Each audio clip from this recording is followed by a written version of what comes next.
personal views and opinions expressed by our podcast guests are their own and are not legal advice or official statements by their organizations.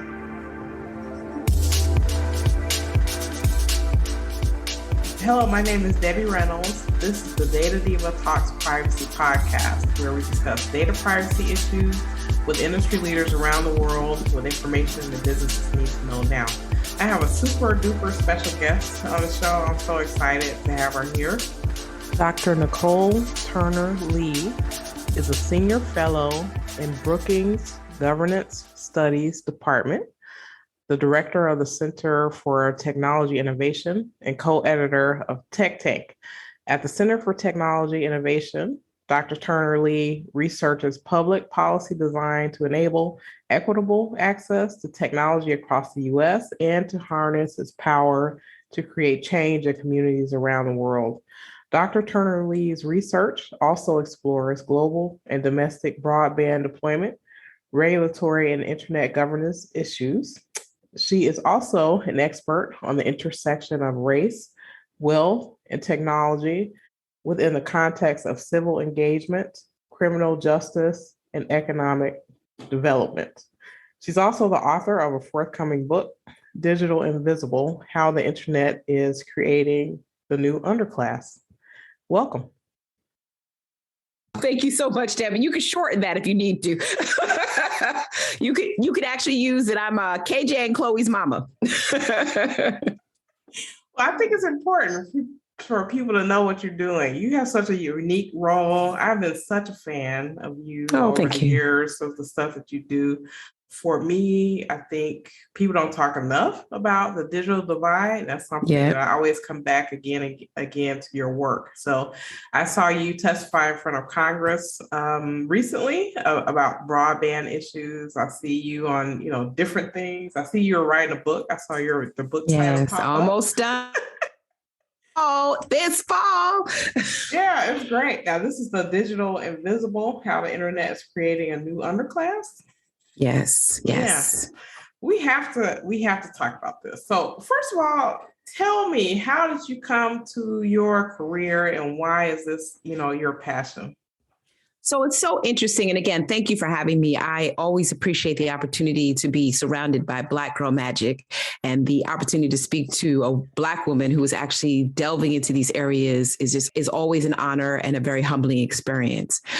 So how did I get into this? And it's funny because the book that I'm writing actually is both Digital Divide in the United States, but it's also a memoir because I've had 30 years of working in this space. One, as a digital activist working in the city of Chicago, running computer labs, those spaces with 8 to 10 PCs and a printer. And then I had the opportunity to come to Washington, D.C. and be an advocate. And I got into this space primarily as a volunteer. I wasn't looking for it. I was finishing my PhD in sociology while I was in the city of Chicago. I was a student of urban sociology, so very much attuned to the structural circumstances that had created many parts of Chicago that were racially segregated and poor. And I was volunteering at a small computer lab in an affordable housing building. And that's how it all started. While I was actually working on my thesis, I was by night the tutor person, tutoring young people and helping people apply for jobs online. And I realized back in the early 2000s that there was something that was happening here.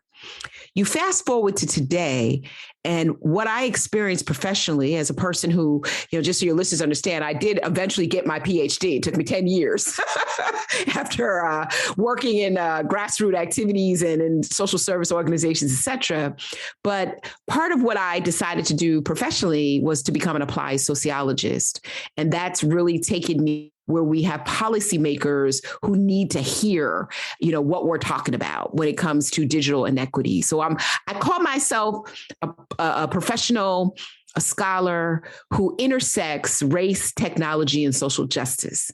And that has really been undergirded, Debbie, by my on-the-ground experiences with real people who look like us and other vulnerable populations trying to navigate through a new digital highway. That is phenomenal, fascinating. Yeah, I'm a Chicagoan as well. So two Black Chicago girls. I love it. Well, wait, no, let me correct. I'm from New York originally. You didn't hear the accent, but I actually was in Chicago for about 17 years. So I do know South Side. When I first met President Obama, I met President Obama like early in my career at some event. I was at Washington. And he was like, I told him I was in Chicago and he was like, what part of Chicago you in? South Side. And I was like, no, I was at Northwestern. I'm in the North Side. So that was like my, I was like not cool because I was actually going to school in the North Side. So I just had to put that out there. Oh my goodness. Yeah, and I lived in DC for 10 years. So I'm pretty familiar with those circles. Pretty interesting indeed. I would love to, it's funny. So I saw some other talks that you had done about sort of COVID and privacy and stuff. And I want to bring something up to you. It reminded me of something I saw related to your book and a statistic that you talked about, which is of the 7 billion people on the earth, less than half of those people are on the internet. Yes. And this is something I have to tell people all the time because, for example, and I want your thoughts on this. So when people were talking about let's get a COVID app, right? And so, okay. And then when I was talking to people about it, they were like, okay, well, if we have a COVID app, that'll solve COVID. And I'm like, well, less than half of people on Earth have smartphones. So how is this going to solve COVID? So I just want to talk to you just about that part of the digital divide. People sort of assuming that people have more access than they do have and sort of, moving to the next thing, which is a problem. Yeah, I love that question. So I've been in this space, as you've heard, for like 3 decades. And as a result of that, I've had the opportunity to come to Washington, D.C. with, I think, an authentic view of the internet from the grassroots level. And then I'm a person of color. I represent some of the lived experiences of the people that I talk about in my book, with the exception of those from rural areas, because I grew up in a more large metropolitan community and cities. My point is, we've commonly thought of the digital divide as very binary. And this is what I write about. We've seen it as, a battle between the haves and the have-nots, who has internet, who doesn't, who has a device, who does not. And really, at the end of the day, it is less binary today than it's ever been before. And I'll tell you why. It's no longer about who has a device and who doesn't, who has access to, broadband service or who has digital literacy training. The internet has become sort of the onboarding of our new economy. And what the pandemic did is it actually showed that the people who are not disconnected, much like we found in the pandemic, the people who are immunocompromised or medically underserved, they are people who sit on the other side of economic, social, and geographic isolation. I consider the digital divide to be less about the hardscaping and, the issues that we have concerned ourselves with regards to just fiber. I think that's important, but I honestly think that if we're going to solve the digital divide, we also have to solve poverty. We have to solve rural isolation and geographic isolation in our urban communities. And so it's a symptom of these types of systemic inequalities that act. Thinking about things like vaccination passports and the extent to utilize technology for telehealth, you have to address the fact that we already have fragmented systems in place. So giving people the opportunity to be in a modernized economy, particularly around what we saw with the vaccination, is great. But guess what? Half of the people could not get online and schedule an appointment or actually figure out the symptoms that they were experiencing because they weren't connected to the internet. And so we have to always keep in mind, globally, we have a digital divide, but here in the United States, we failed millions of people simply because we think when we're on the metro in DC and we see a whole lot of people with the phones out and the heads shaking and bobbing, that everybody's connected. And I think the last 2 years has really showed that people like me have been right all these years when it comes to the lack of digital connectivity. I agree with you there. Thank you for those great points. Well, one thing I totally love about you when I hear you speak and the things you write about, it's real talk, right? So the things that you talk about, you do it in a way that's very inviting. It Yes. brings people into a conversation. It includes them into the conversation. So I think a lot of people, when they think of like think tanks like the Brookings Institute, they're thinking about someone with a tweed jacket with leather patches on their elbows, and they're talking in ivory tower terms. But even in some of your testimony to Congress, it's like, okay, here are my thoughts, and here are some practical ways that we can, address the problem. I think that's what's needed to be able to sort of move the ball forward. What are your thoughts? Oh, well, thank you. Thank you for that. I'm not a lawyer. I'm a sociologist. And they're like, what? Come on. For those who are listening, sociology was always like considered one of those majors that you took to kind of get through college. And I'm the person who's showing you that you can actually do a lot with a sociology degree, particularly one that applies sociology in the circumstances in which we face. For me, it's like giving honor to the people who allowed me to be in their lives these last 30 years. And I write about those people in my book. You've seen stuff that I've written. I decided as a policymaker, after doing a lot of white papers with stats and policy bullets, that we in the Beltway are out of touch. The experiences that people have, the storytelling that comes with those public policy experiences really have to enlighten us to move forward. We are like in a virtuous cycle in Washington. And for people, I was an advocate. I sat within advocacy organizations for a good portion of my career, going before Congress to sort of win a position, a policy position. And, it's a hard job and it's exhausting. But what it does is it keeps you on either the side of the winner or the loser. And sometimes it's not always healthy and helpful, but sometimes it actually brings people back into the reality of why certain policies are not working or applicable to certain populations. So for me, that's kind of like driving my life right now. Everybody in my household is like sort of fed up with me because I am that person who gets up in the middle of the night or watches the news and gets really concerned about the plight of people of color and vulnerable populations like those in the LGBTQ community or the disabled or the older populations. And now the reason my book is called The New Underclass, I'm concerned about the farmers that I met, the ones that can't compete with large farming industries who actually need broadband just to order supplies. So yeah, that's who I am. I'm not changing. I'm too old to change my ways. So you got to take it or leave it. I would love your thoughts on privacy. And I want to tell you my thoughts. And this is one thing that draw me to you and your work about the digital divide. I feel like we're almost creating like a permanent new caste system.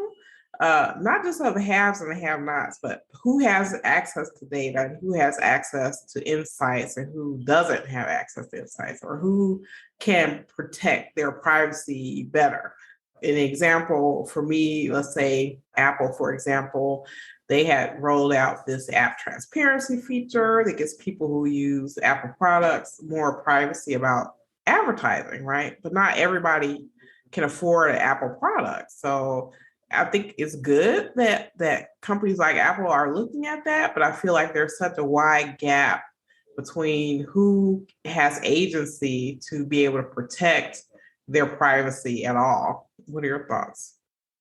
So I love the way that you frame that, because I, haven't been in the privacy space, believe it or not, for about 10 to 15 years.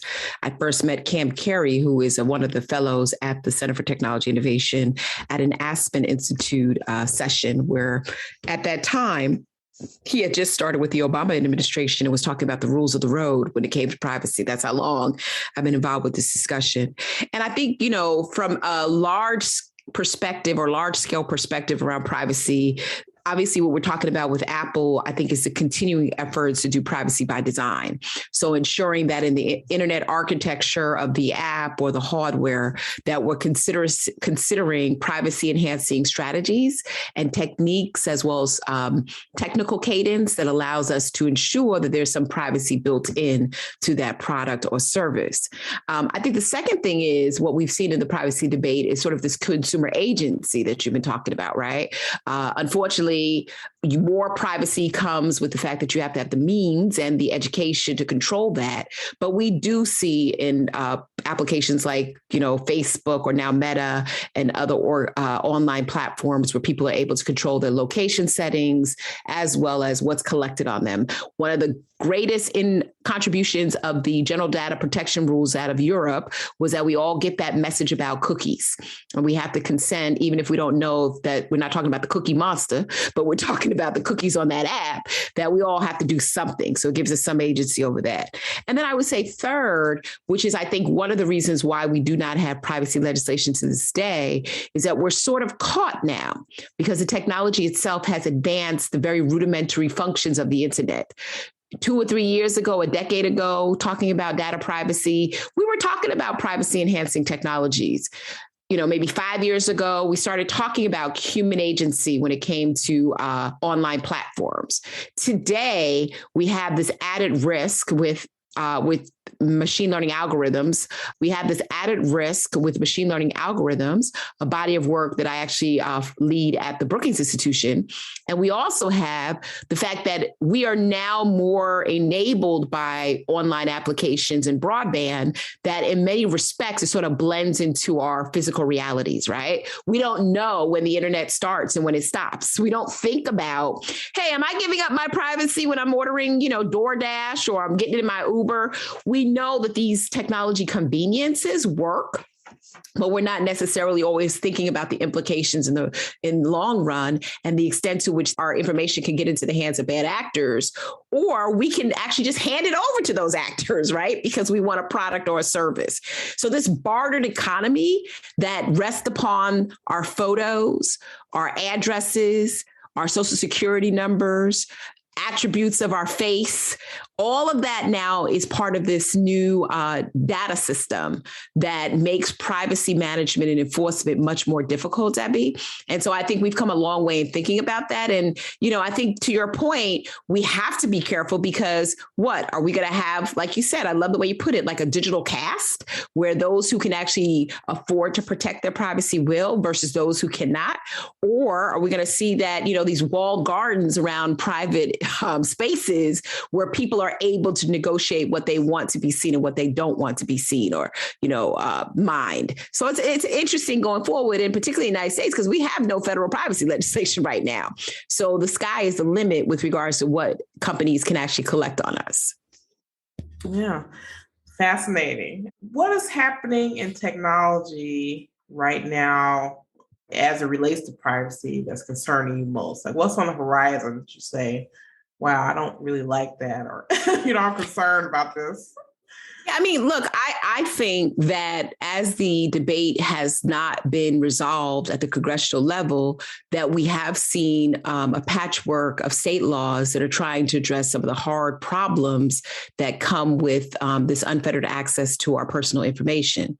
I think also as a result of us not getting a handle on this, we're now seeing many of the exploitations that vulnerable populations experience offline migrate online. And that is where we have seen a lot of the debates and discussions around disparate impact and differential treatment of data sets, right? Where some data sets will err on the side of credit worthiness, whereas others will err on the side of credit rejection. And LaTanya Sweeney at Harvard has suggested that some of this has little to do with whether or not you have good credit.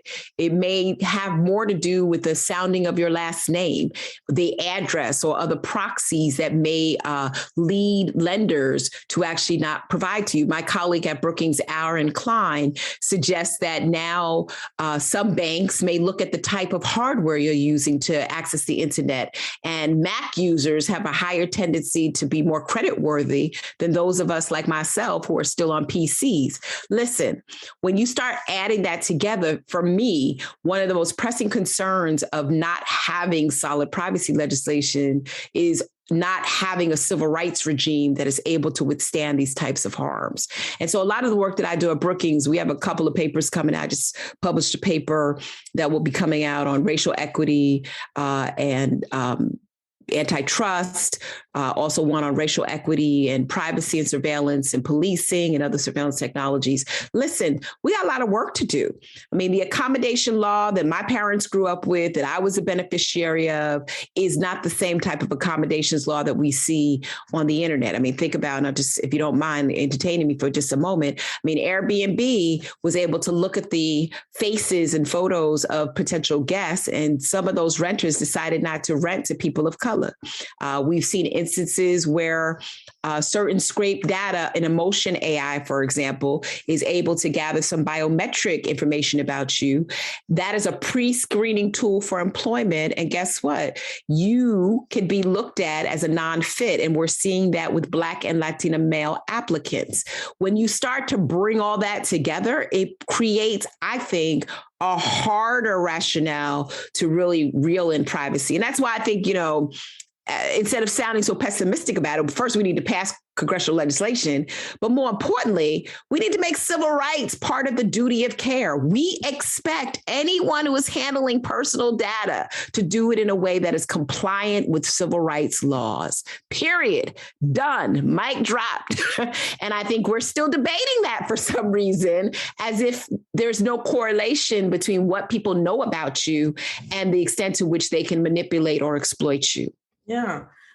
What do you think about now? I know that you work on, AI. You mentioned a paper that you have. I feel like, I'm concerned, obviously, very much about AI because the ability to kind of, in my view, turbocharge the biases and the harm that can happen to people. And for me, if that harm happens as a result of these automated systems, there could be no adequate redress, right? You can't wait to go to court or whatever. You may not be able to afford to go to court to be able to sort those things out. But I think one thing that I'm seeing that I'm hopeful about with AI is that a lot of the bias and discrimination that we think about, that we sort of knew was there, is being coded into technology, where if someone looks at it, they can say, this doesn't look right.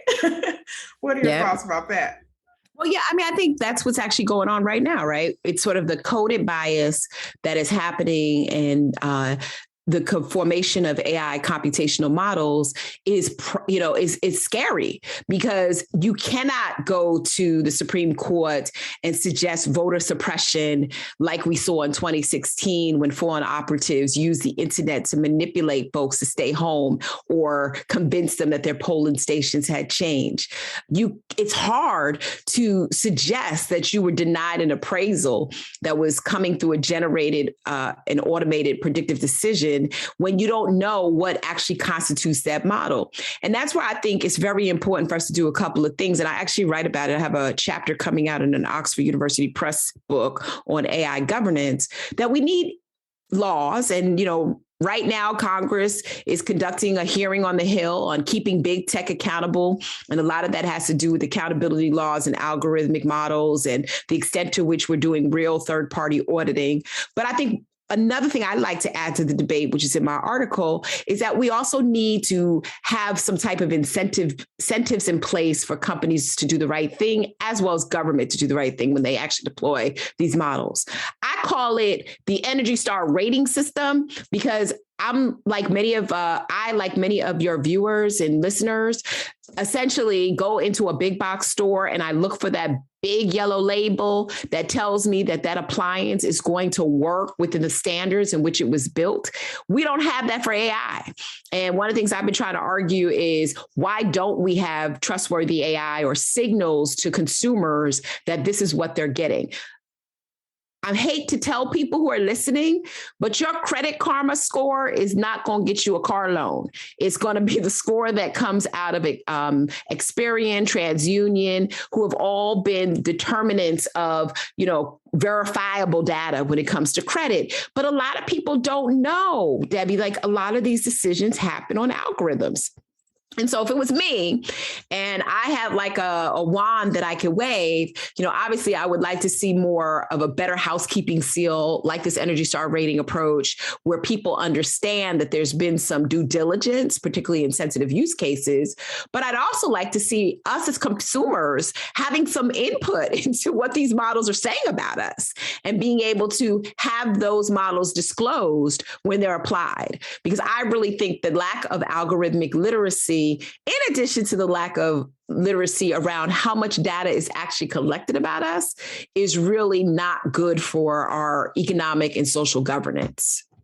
Yeah, I agree with that. I just want to throw out an example of something that I read about a while back. And this very much concerns me because it's around risk modeling and the way they do an algorithm. So there are companies that use Google Maps to look at the areas that people live in, and they adjust people's, like, for example, auto insurance rates based on how they interpret the data about, the area that someone lives in, right? So your insurance may not be based on what you have done personally, your driver. Maybe you're driving, it may be because, let's say, your neighbor's garbage can is turned over or something. When they looked at Google Maps, that they think, okay, this person, we need to make them a higher risk and charge them more insurance. So I'm concerned about those things where it's like, it's not visible, right, to the person, how they're being judged. And then they're really not being judged fairly or individually, but sort of in groups. I agree with you because I think, again, a lot of these computational models, they're not like, how do I put it, validated and verified data set. A lot of these computational models are not necessarily like those models that we have entrusted some type of interrogation when it comes to their execution or deployment and real world consequences. I mean, let's face it, part of what has made the technology ecosystem so fascinating is permissionless innovation, this rush to actually create and ideate and get ideas out there that, usher in conveniences. I mean, think about it. When I was growing up, we would have never had like a LinkedIn. You had to literally type your resume, right? And look in the newspaper and apply for a job, right? It wasn't like you could go on and some type of AI would say, hey, you're really good at this public relations, and then match you with jobs. I mean, come on, who thought of that, right? But AI, in all of its conveniences, has come with these risks. And in the EU, for example, they actually designate certain algorithms as high risk. And so I think we need to think about that here in the United States, the same way we thought about these things when we started to see this narrow path for certain communities with home ownership or the ownership of cars, where, I mean, as a sociologist, the research is clear. Women go in and buy a car, they get higher rates. Black people go into certain car dealers, they get kicked out. Come on now. I mean, it doesn't get any clearer than that these things can happen on the internet with even greater precision of discrimination. And so in my view, I think it's important for us to have conversations around these sensitive use cases. But more importantly, since we know that these biases are normative, we need to figure out what is the right policy intervention, where should industry be managing their reputational risk, and how do we involve consumers to sort of appeal what is happening to them or what they think is happening to them when it comes to disparate impact or differential treatment. Yeah. I don't know. Whew, so much work to do, huh? I know, right? I feel like the algorithmic judge. Listen, I mean, if I can go back to your earlier question, though, if we actually had privacy legislation, that would be a start. I've become convinced over the last few months that the reason that we're having these conversations about algorithms is because we haven't had a conversation about privacy. And right. So when someone can take your unit of analysis and splice that in so many ways. Oh, okay, that's a Black woman with a red sweater, or a Black woman with a black hair, a Black woman wear glasses, a Black woman who doesn't wear glasses, a Black woman that likes red lipstick versus pink lipstick, a Black woman who wears a bob, a Black woman who wears braids. All of these variables are now available to different people and to different companies and even the government. And so I think it's really important for us to have some type of privacy framework that allows us to have at least some gap stops of where we can, sort of stop the collection, limit it, or be more transparent among consumers that this is being collected on them. The Pew Research Center essentially says that most people do value their privacy, but I think that conversation has very much changed. And it's going to be more interesting to watch how COVID data is going to impact people. I mean, I think about the fact that I had somebody the other day where I told them I've never had COVID. So I'm one of those people, I'm like the never COVIDs right now. And I told a person, and I wonder if I were to get it and my data is going into, the private companies like CVS and Walgreens, the extent to which somehow my insurance company will have it at some point, and that may determine my premiums. And so I think we have to watch for these factors. Oh my goodness. This is so much. Oh, thank you so much. I know I sound like a preacher, don't I, on a Sunday morning? No, your preaching is needed. It's needed. These conversations have to happen. I think, we're at a place where something has to happen. We can't just go along, sort of float on the water at this point. We have to really, have some type of strategy. So right now, I think we have a lot of tactics, but we need some sort of overarching strategy to sort of build more privacy and more trust, right? In terms of how people use data. No, and I agree with you. I think we do need to have more trust frameworks. And I do think we need to have, going back to your earlier point again, just more frameworks around how do we define privacy? Where do we start? Where do we stop? And I think we have to get the political will to move forward with this. They have sat on this way too long. Now, I know that you're the privacy diva, so I know you already know what's been happening, right? We can't agree on what's the private right of action. We can't agree on whether, we should have certain consent models in place. Listen, one of the things that I've been trying to advocate is, if we have a civil rights standard, for example, perhaps we can come up with some narrowly tailored use cases of the private right of action. Nobody wants to be sued because they violated a civil right. And I think, that could potentially bring, I think, some more compromise to the table. My thought is, these regulations and laws, it takes a long time to get them passed. So I feel like we're trying to do almost like a Hail Mary, where we're just trying to throw everything and try to get as much in as possible. But for me, I feel like, for example, all 50 states have a data breach notification law. Yes. And if we could have one federal data breach notification law that at least harmonizes like the definitions of a data breach and what is personal data, that would be at least a building block that we can build on from there. And then, I mean, I thought we were going to have something closer after Europe came and shamed us and said that they had the GDPR. Then I thought when China came out with their privacy policy that we were going to think differently about it. I'm not sure why we can't pass this, except to your point. The longer we wait, the more we try to figure out how to solve everything. And I think for any policymaker listening, we can. And that's the challenge of technology. That's why the digital divide has been harder to close. That's why it's been harder to reel in platform regulation. That's why we're now seeing these above the line consequences when it comes to use of technology. And that's why we haven't passed privacy legislation, honestly, that we need to figure out and really come to grips with the fact that the train has left the station and now it's going faster than we can actually reel it in. I agree. Dr. Nicol, if it were the world according to you, what would be your wish for privacy? Let's see. If it was the world according to me, privacy, what would be my wish? Well, I'll break it down in two levels. I'll give a personal and a professional. I mean, obviously, the world according to privacy, we'd have comprehensive privacy legislation so that we could have conversations about this, knowing, as you said, with data breach notification, what the common language is around what we're trying to solve. So me would get Congress to move, because I am fearful of what the future holds when it comes to the data that was collected during this pandemic.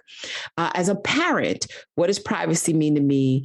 It means that we have to come up with some structure to avoid the possibility that our young people live in an openly surveilled world where everything that they do is open to commentary or scrutiny, and that they understand that the things that they do today may be archived against them when they try to get a job, or they try to get health insurance, or they try to engage in political movements. I really wish that we figure out in this privacy debate how to bring more awareness about this new internet that we have. Listen, I'm like everybody else. As much as I know about the policies and I know how these systems work, I still use it because I actually have gotten to a point where I'm starting to understand that I have no choice. When I go on, when I try to call somebody to get help from the customer service line, they redirect me to the bot online to be able to, to get the response. I am finding that the analog space is quickly dying. And so the world, according to Nicol, would be to place the interests of our children first as we try to solve this issue. Wow, that's brilliant. I love that. Thank you so much. It's been such a treat to chat with you today, and keep up the great work. I'll be watching all the stuff that you're doing, and I can't wait for your book to come out. I know you better have me back, okay? I'm just telling you. I am not private about the fact that this book is coming out in the fall, winter. It's going to be out October, November, and I'm expecting an invitation to come back. But, thank you. Keep doing what you do. I'm a big fan of yours, too. And I think together we can make this work, okay? I agree. Thank you so much. Thank you, Debbie. I appreciate you. All right, thank you.